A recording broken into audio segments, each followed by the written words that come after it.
Salut la famille, bienvenue sur cette nouvelle vidéo sur le continent en live.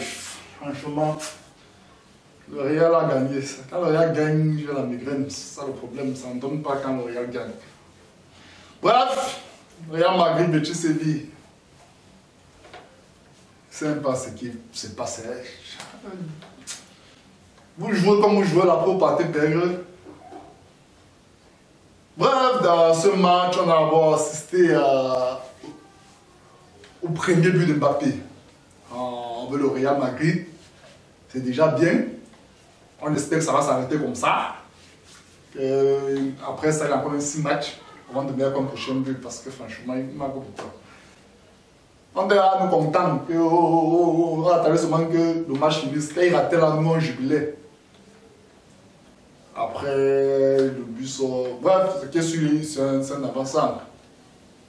Il est obligé de marquer. Tant que les buts ne servent à rien à la fin de l'année, ça va. Mais il faut qu'il marque le moins possible. Déjà, quand il commence à marquer là, c'est pas bien. Mais on sait, comme les Magnuls sont là, ça va. Ça va s'arrêter. Ça va s'arrêter, ça va s'arrêter. Prochain match d'abord là, ça va faire encore bien l'adversaire. On sait que c'est le match nul. On sait que c'est le match nul. En attendant que la Tuchel vienne les taper. Que le Barça les tape, que la Real tape. Bon, bref. C'est vrai qu'en Espagne, il n'y a pas vraiment les grands cadres. C'est pas comme en Angleterre que tu peux citer même 8 adversaires qui vont taper si tu. Ah, on va se barrer comme ça, mais pour l'instant là, ça ne donne pas. Ça ne donne pas. Regarde de gagne pourquoi. Ah. Ouais, j'ai vu le match, c'était. Non, le Real a quand même joué. Il faut être honnête, si on revient sur la pelouse, le Real a joué, trop d'occasions ratées. Mbappé, vraiment, encore, hormis les buts, franchement, je ne sais pas ce qu'il faut. Moi, le premier du Real, je le dis toujours depuis le début.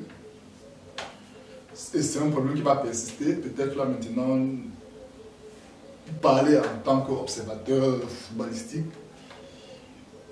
Je dis toujours, ce Real-là, avec Mbappé et Vinicius, risque d'avoir beaucoup de problèmes. Ils vont perdre des victoires. Ils risquent toujours d'avoir des victoires écrites comme ça. Parce que Mbappé en 9, ça vraiment. Bon, peut-être qu'avec au cours de la saison, il va s'adapter, mais sans qu'à la longue, il faut choisir entre Vinicius et Mbappé, franchement. Ça sera vraiment difficile. Parce que la saison passée, ça allait au Rigo, alors ça passait. Déjà aujourd'hui, on met à gauche, il est presque inexistant actuellement. Franchement, Rigo, tu sens que c'est pas là-bas, il doit être là où on doit lui donner le ballon pour qu'il pousse dans les filets. Donc tu sens vraiment que c'est pas vraiment ça. Il y avait Joselu qui était un véritable neuf. Avec Vinicius, franchement, quand tu as un bon neuf, quand tu as un neuf qui connaît tes positions, connaît tes repères, marquer devient facile. Mais quand tu joues avec un neuf qui est capable de prendre ton poste en attendant que tu entres, franchement, ça, ils vont se marcher sur les pieds. Bon, ça, je ne rappelle pas, puisque depuis le début du championnat, c'est ce qu'on s'est toujours plaint. Il y a des images où on voit carrément ils sont 3 sur le même côté. Et c'est un peu problématique.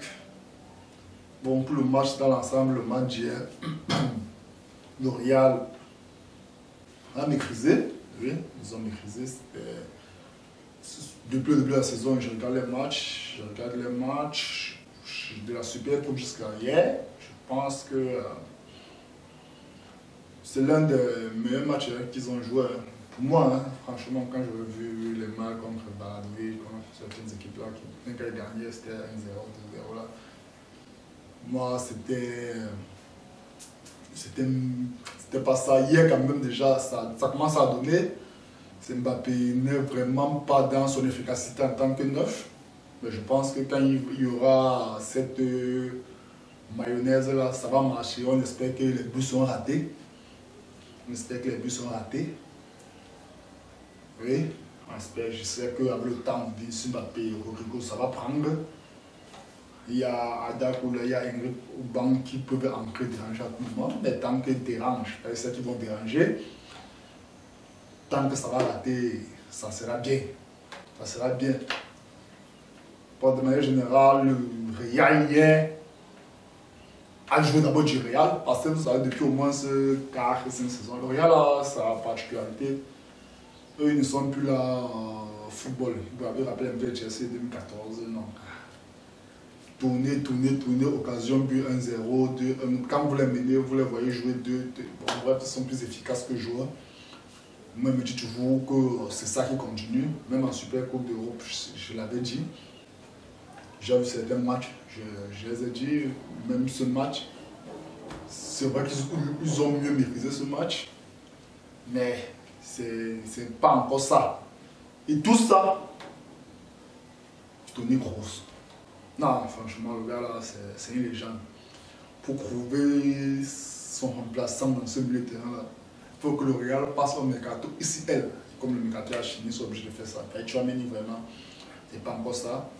Kamavinga, même quand il sera là, Kamavinga c'est un gars, c'est la niaque, c'est pas comme si c'est celui qui va donner la passe, qui va faire telle chose. Valverde, peut-être qu'avec le temps on aura ses repères, mais pour l'instant c'est le milieu là. Et Modric, la vieillesse, bon, Modric est vieux, hier il a encore pratiquement à moins 6 minutes du match, en plaçant même Mbappé.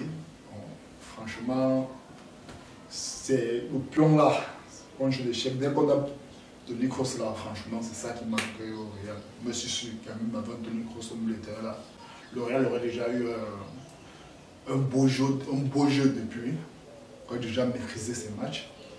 Mais pour l'instant, c'est là. Tchouaméni pour moi n'est vraiment pas encore à la hauteur. Pareil pour Valverde. Parce que Valverde, la saison, quand il joue à côté de Toni Kroos, c'est plus facile. Quand tu joues à côté de Matuidi, c'est plus facile pour toi de t'exprimer. Bon, raison pour laquelle je pense que franchement, je ne sais pas, comme le Real a trouvé sa façon de payer, je ne sais pas pourquoi, le départ de Toni Kroos, ils ne sont pas concentrés pour avoir, c'est pas, un milieu capable de faire pareil, même si c'est d'abord pour garder, mais il fallait déjà essayer avec un joueur du même profil. Bref, on attend, c'est que le Real, même couchés sont toujours dangereux, quoi. Ils sont comme des lions, même au sol, ils sont toujours dangereux. Bon, avec eux, on préfère attendre. Bon, Real Madrid, Betis Séville, c'était un bon match. À vous de dire en commentaire ce que vous avez pensé du match. À vous de dire en commentaire. Bref, tout sur le Real. Beaucoup de ces premiers matchs, il y aura créé international la semaine prochaine. On va donc partir pour les qualifications. Pour les différentes compétitions internationales qui arrivent. Espérons que les joueurs de Real vont se blesser. Pour revenir encore s'asseoir nos bancs, c'est une bonne chose. Tant que le Real perd, c'est bon! Tant que le Real perd, c'est bon. C'est la fin de cette vidéo. Je vais vous exhorter, comme d'habitude, à vous abonner sur la chaîne. Pour qu'on passe toute la saison ensemble. À cliquer sur la cloche de notification pour être au courant des prochaines vidéos. Et aussi de télécharger l'application SBET, un code promo Quata 237 qui donne 200 à 500% de bonus lors de votre premier recharge, qui vous permet de vous regarder de multiples cadeaux et consoles. Allez essayer, franchement c'est divertissant. La seule que je vais vous conseiller est du jeu responsable. A bientôt pour une nouvelle vidéo. Ciao, ciao.